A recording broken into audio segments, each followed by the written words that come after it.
Bienvenue dans le tutoriel utilisation Canal Teams Backup Durandal 2. Durandal 2 est un outil qui permet de partager et de suivre l'information en cas d'incident. Mais, comment procéder si un jour, Durandal 2 ne fonctionne pas? Disons si le data center est hors service, s'il y a une cyberattaque, ou même s'il y a un crash ou un arrêt du système? On utilise Canal Team Backup. Il faut noter que l'utilisation de Team n'est qu'une solution temporaire. Et les responsables de crises nationaux ou territoriaux sont responsables de ces canaux Team qui sont créés uniquement pour les crises de gravité G2 et plus. Dans cette vidéo, découvrez étape par étape comment utiliser cet outil. Lorsque vous êtes connecté à Teams, votre profil doit être habilité sur l'équipe Backup Durandal 2 GRPO 365. Pour mieux vous expliquer, je vais prendre l'exemple d'un groupe d'entraînement. Vous avez accès à l'équipe Team Backup Durandal 2? Vous pouvez contribuer à un canal et le modifier. Si vous n'avez pas d'accès, vérifiez que l'équipe ne soit pas masquée en cliquant sur Équipe masquée. Et, rapprochez-vous du DTO de votre territoire ou du secret de la salle de crise du CNOF. La première chose à faire est de renommer le nom du canal. Vous sélectionnez un des canaux préparés, vous le renommez en fonction de la région, de la date, du type d'incident et du lieu. Attention, le nombre de caractères est limité.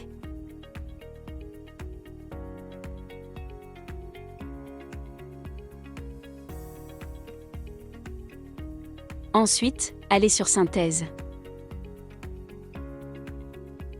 Dans cette partie, on met toutes les informations de la même manière que Durandal 2.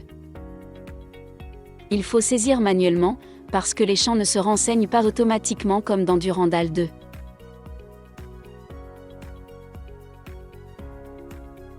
Il est enregistré automatiquement. L'étape suivante est la publication, pour contribuer à l'événement dans le canal Team Backup. Cliquez « Nouvelle conversation ».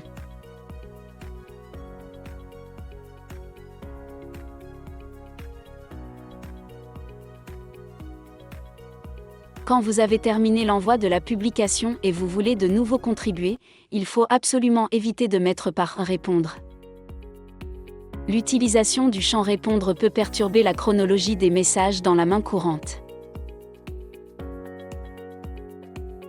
Pour la suivante, on peut mettre toutes les informations, comme le schéma de situation,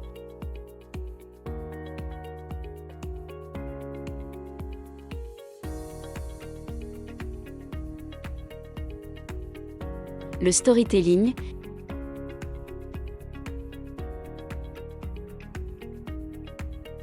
les photos issues du terrain et la liste de trains. On peut notifier à quelqu'un ou plusieurs personnes qu'une crise vient d'être ouverte dans le Teams Backup. Méthode 1, toujours dans l'option « Nouvelle conversation ». Cliquez sur le petit crayon et l'on peut directement taper le caractère arrobase et nom de personne.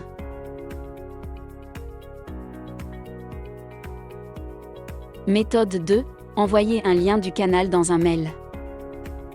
Donc vous voyez les trois petits points, choisissez Obtenir un lien vers le canal. Copiez le lien obtenu dans un mail que vous pourrez envoyer aux personnes que vous souhaitez inviter dans le canal Team Backup. On peut également inviter des personnes à devenir membres pour participer à la contribution. C'est très simple. Vous cliquez sur les trois points, juste à côté du nom du canal, et choisissez « Ajouter un membre ».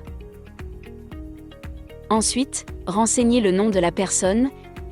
Il peut s'agir d'un externe ou d'un interne de l'entreprise. Et cliquez simplement « Envoyer la demande ». Rappel, toutes les adresses mail comme @entreprise, Gmail, Hotmail, etc. peuvent être utilisées par les membres. Les nouveaux membres peuvent accéder au canal Teams même s'ils n'ont pas un compte Microsoft.